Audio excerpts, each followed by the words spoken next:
To make your citrus starch, you'll need some satsumas, or you could use oranges, although I found those a bit too tough to cut through.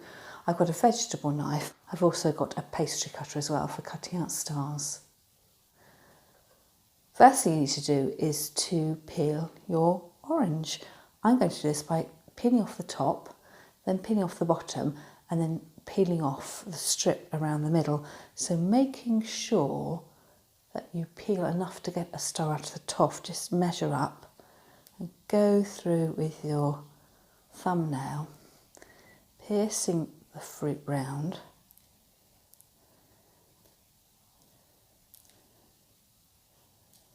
And then taking that off all in one piece.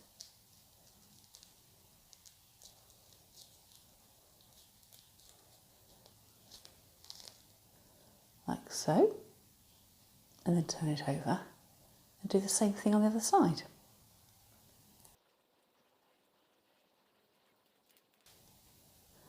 Like that. And then cut down with your finger down the edge and peel off this strip along the middle. There's your satsuma to eat, and you've got a strip of peel as well as the two circular pieces.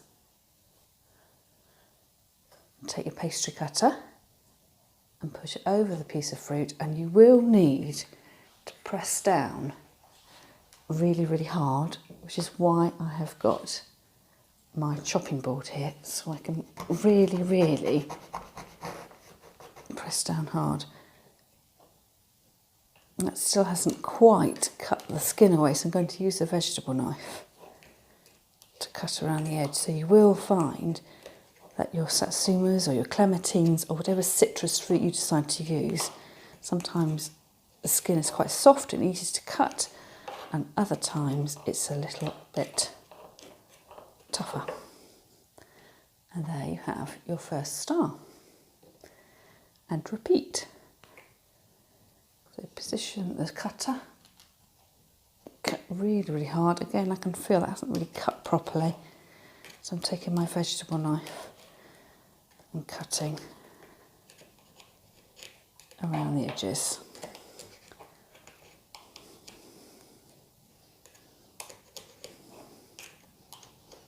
And the scent of the orange skin is just lovely as you start to cut.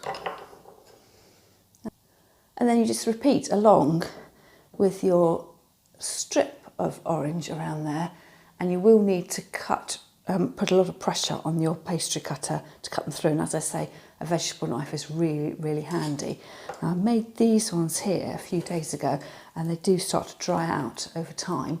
And I like to use those as, you know, sprinkles around the edge of a candle, being careful not to put them in the candle flame because they will burn. You could use them as firelighters or use them decoratively as confetti on your table when you set your table for your Christmas lunch, or you could add them and make them into a little decoration. And what I've got here is a kitchen tray filled with vintage pine cones and bits of Christmas pine, and I've used my orange stars to decorate the top of my bun tin, and have that in the kitchen just for a bit of festive cheer. So I hope you've enjoyed that, and I look forward to seeing you next time.